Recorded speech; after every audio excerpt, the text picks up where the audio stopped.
Hello everyone, welcome to my programming club.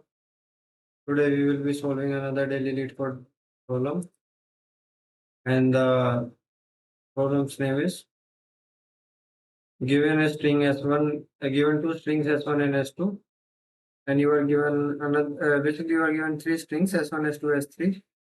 You have to determine whether s3 can be formed by interleaving of s1 and s2.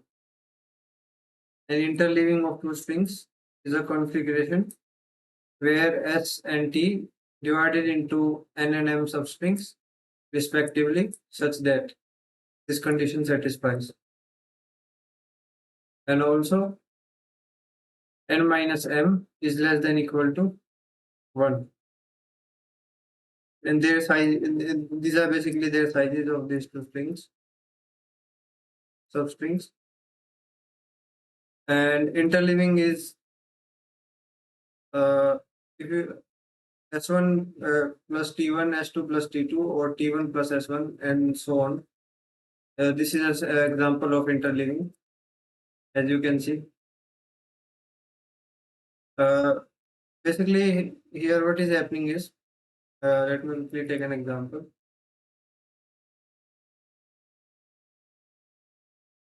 Let's say there are two strings.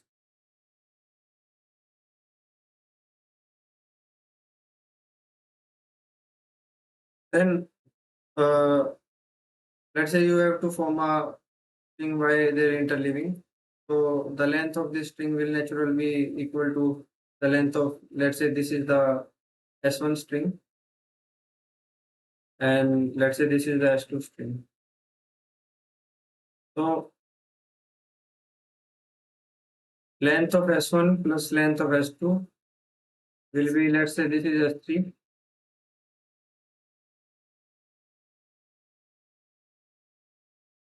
Length of S3. So this will happen since it will be made by interleaving of these two strings.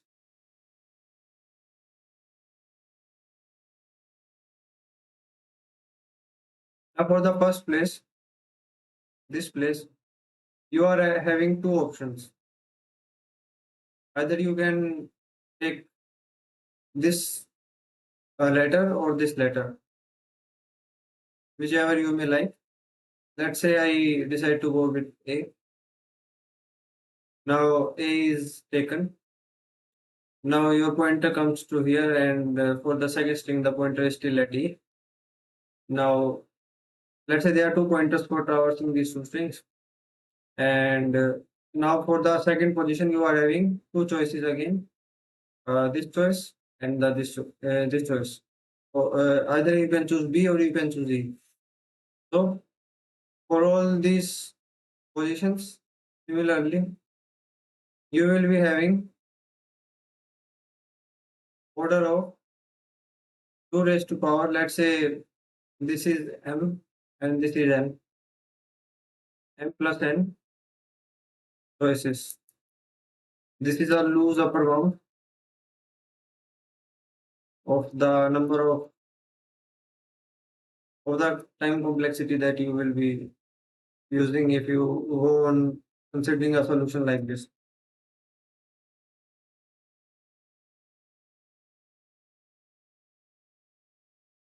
So let's take the constraints of the problem. Basically, what you have to do is you have to tell whether you will be given S3 also. You have to tell whether among any of these, among, let me quickly change the color.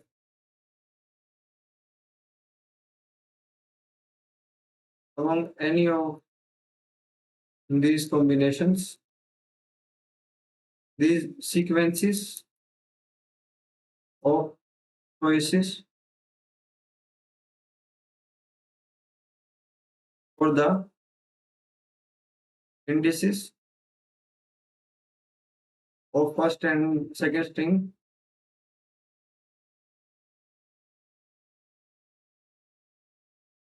can you form S3.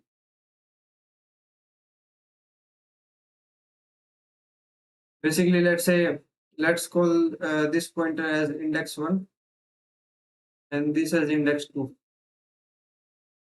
So index 1 and 2 will be having how many choices? Basically, you will be having for each of these indices. You will be having their combination of choices. Let's say first I decide to pick index 1 is equal to 0, and then I decide to pick index 1 again equal to 1. Then I decide to pick index 2 that's equal to 0. Now what is the current value of index 1 and 2? Index 1 is at 1 currently, and index 2 is at 0. So the combination will be looking like this: index 1, index 2, it will be 1 comma 0. So these combinations, according to these combinations, can you form a series of such combination? Can you form a S3 by such combinations of indices of first and the second string? This is the question that you should be asking yourself. So let's have a look at the constraint. Length of first and second string are of order 100, and of third string is of order 200. So these choices,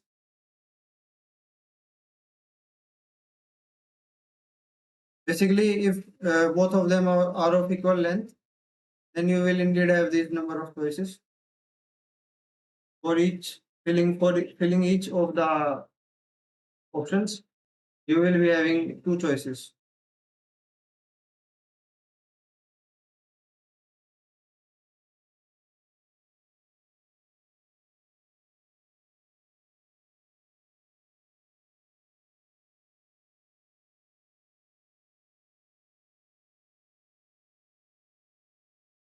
To power 200 is very much greater than 10 raised to power 8 operations.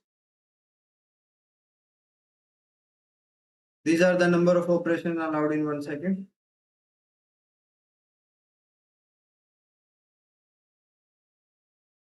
And these are the number of operations, upper bound of number of operations your program will be requiring. Lose upper bound.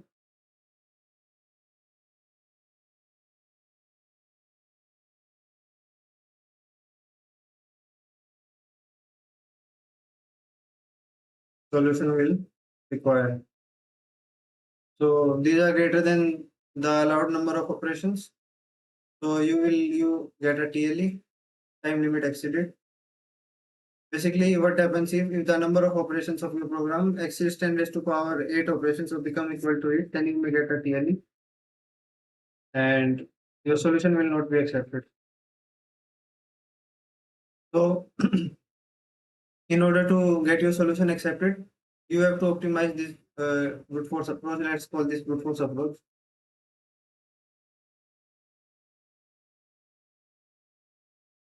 We have to do optimizations.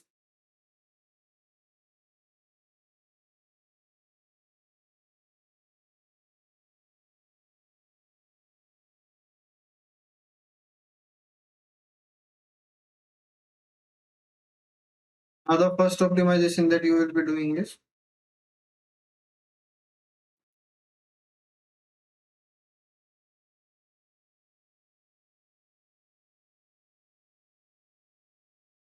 you will consider a choice of index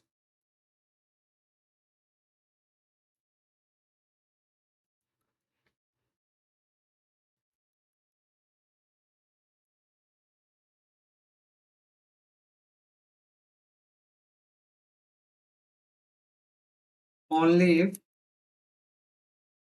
the character at that index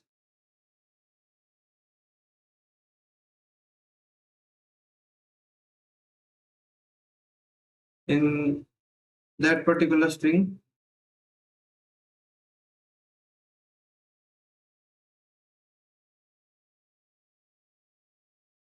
matches with the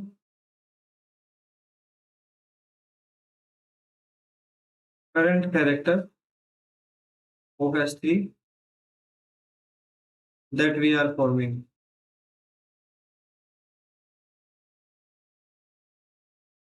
So let's say or forming or say taking match for.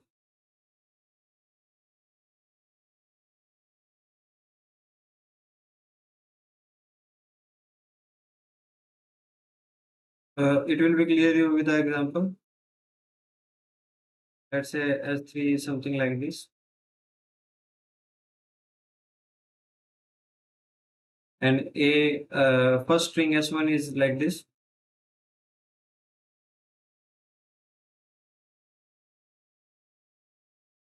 S2 is like this. A, G, I, E, D, and F. So if you are to match this, you have to make choices for this first position of the S3. You will be forming S3 or checking for its match in this direction, left to right.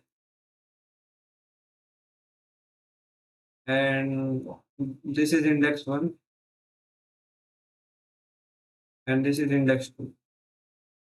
Now since the character at index 1 is matching with this, let's call this index 3,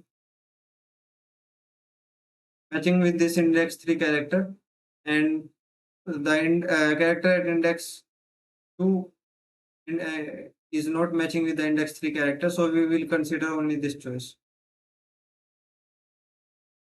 So first optimization you can name is greedily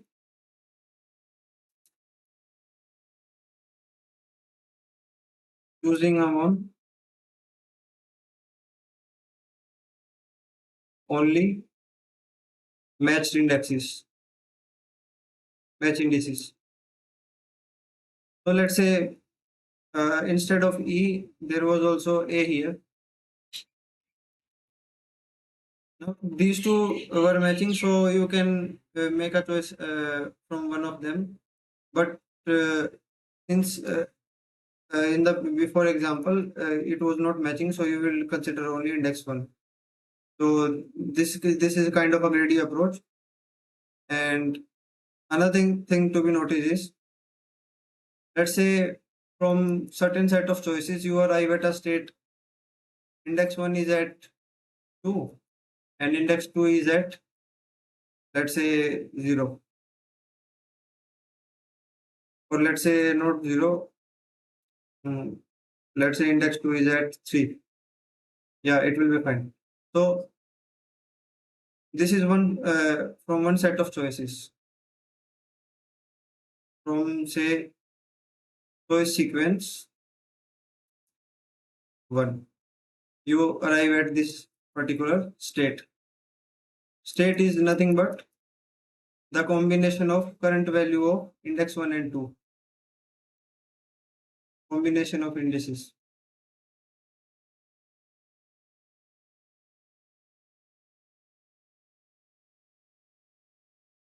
So let's say from another sequence, you again arrive at this particular state 2, 3.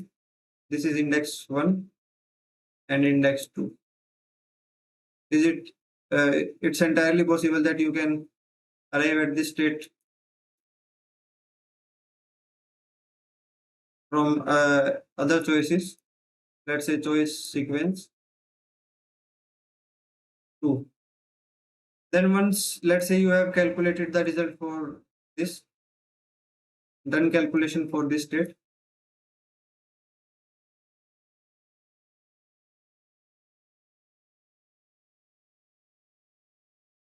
Now you will again doing calculations for this state.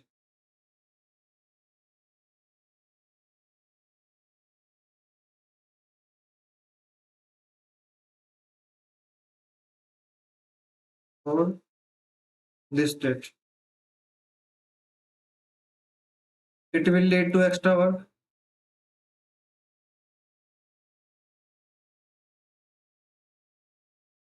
Our life could have been much easier if we could have just memorized this result.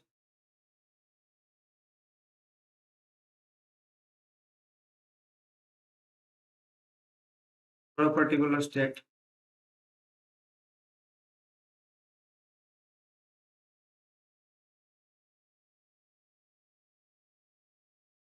And this is one observation, or say one optimization.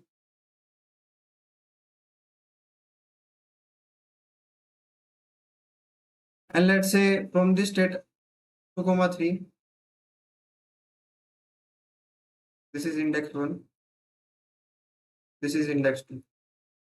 I move to a state, let's say 2 comma 4.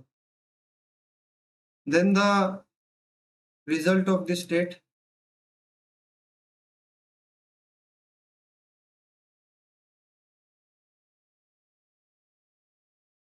depends upon the result of previous state, or say states. There are some other possibilities. Let's say there can be another possibility also. For example, you can arrive at this state from 1 comma 4 also. So these two previous states.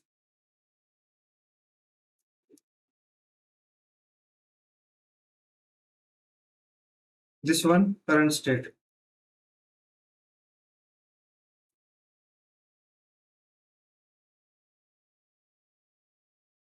So if you know the answer of previous states, know the results for previous states,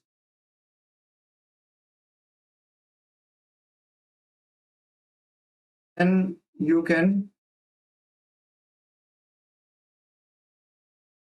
form solution of, or say answer of current state.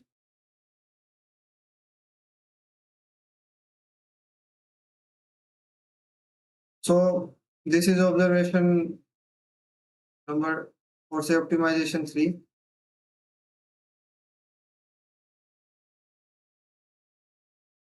So let's call it just a observation. And previous one also the observation. Basically, you can observation 1 and observation 2. Basically, you can combine these two observations with a technique called dynamic programming.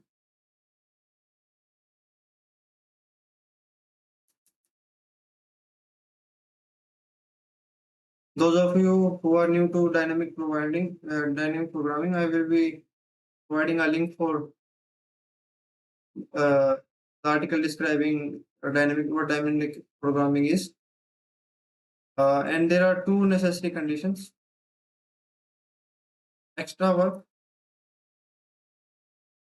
that we were doing by recalculating result for a state. This is called overlapping subproblem. Basically, this property has to be satisfied in order to apply dynamic programming. Another property which has to be satisfied is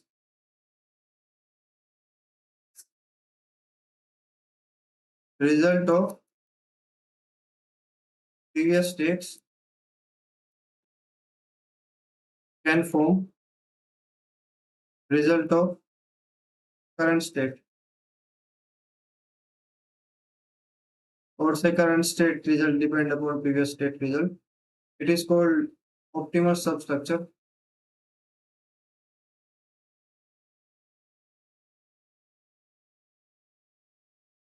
And those of you who are new to these two properties also, I will be providing a link for these two overlapping subproblems and optimal substructure. You can check what these properties are, and then you will be having a clear understanding. So we will be what we will be doing, storing results for each calculated state, each encountered state,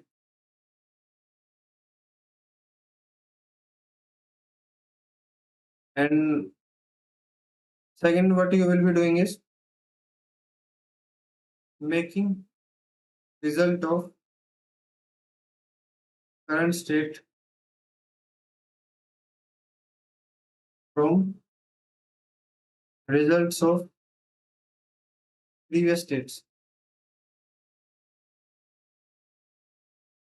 You will be combining these two approaches in one approach, which will be dynamic programming. So let's quickly dive into the solution and see what we will be doing in the coding part. There you will be able to understand it in a much clearer way.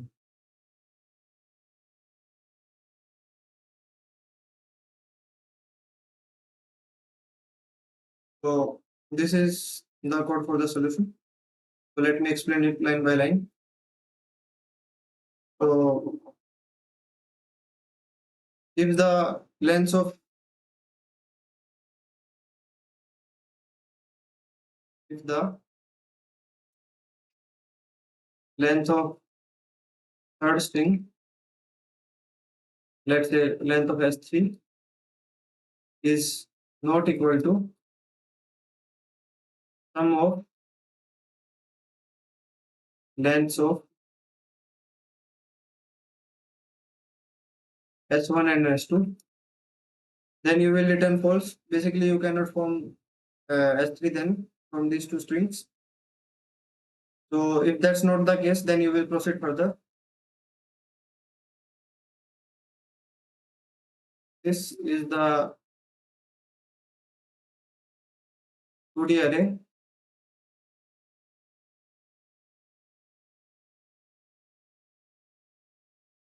which will store the result for the states. States are nothing but the index combinations of two strings.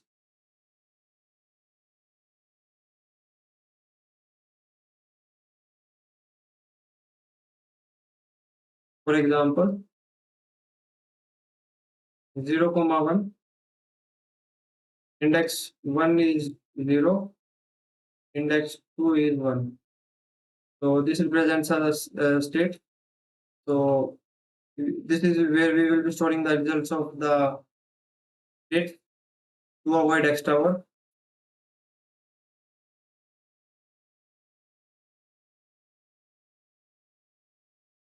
And to form bigger solutions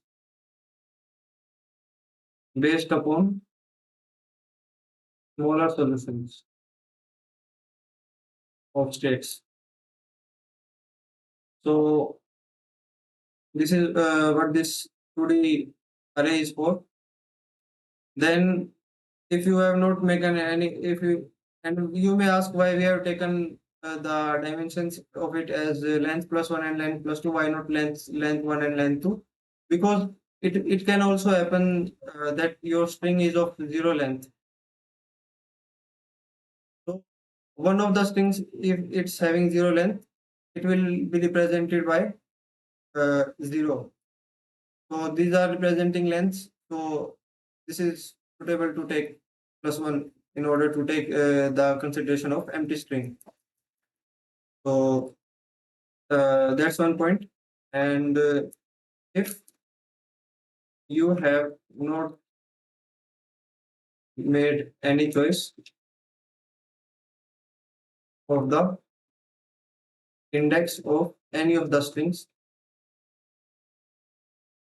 then in that case your basically, let's say S3, S1 and S2 both are 0.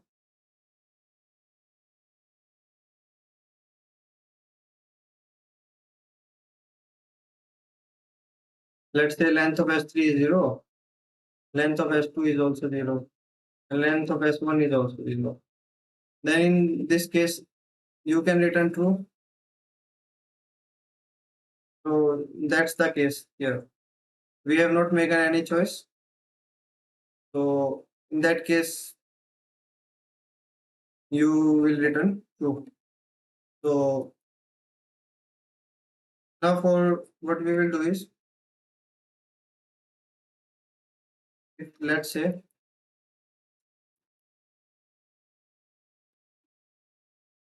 you haven't picked anything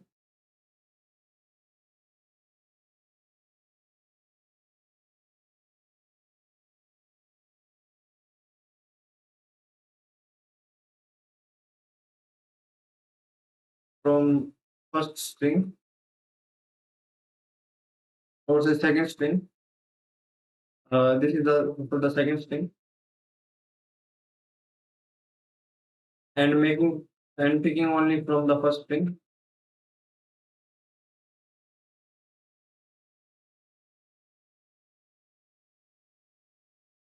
In that case, you will be filling those choices, and this will be for if you are picking only from second string as of now.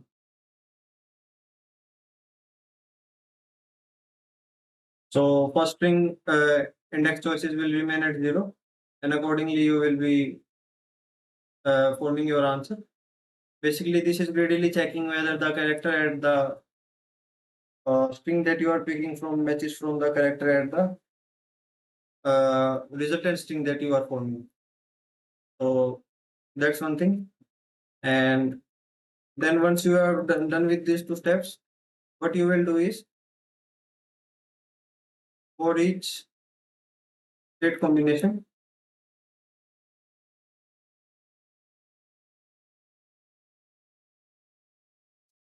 you will be calculating its result for each state, or say combination is state and state are similar things. For each state, you will be calculating its result based upon the result of its previous states.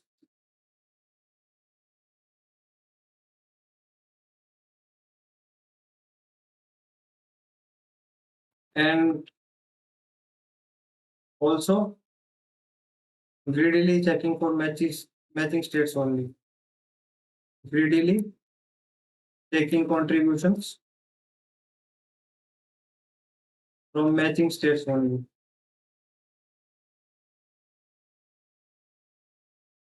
By matching states, I mean that the character at the previous state should be matching with the character at the current, that particular character for S3 that we are building. So previous states are these states. Let's say this was the current state. So for these two previous states are possible. Let's say you are at R comma C. This is the current state. Then the previous states will be R minus 1C and RC minus 1. So either you could have made a choice of picking the index 1 and ended up here. Either you could have made a choice of picking index 2 and ended up here. So that's up to you. And by uh, calculating the results of these two previous states, you will be able to calculate the result of the current state. And at last, you will be returning for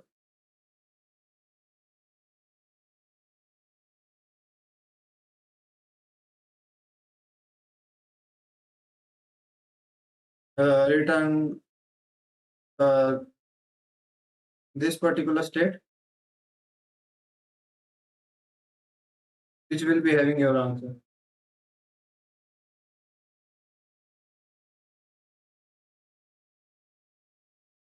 Where you have exhausted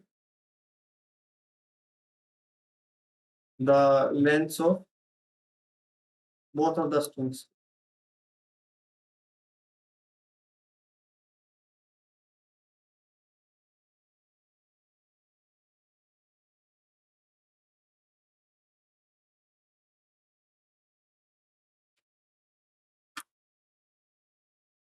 So that's pretty much it. If you are still having any doubts, feel free to ask them in the comment section. Thank you for watching. Thanks.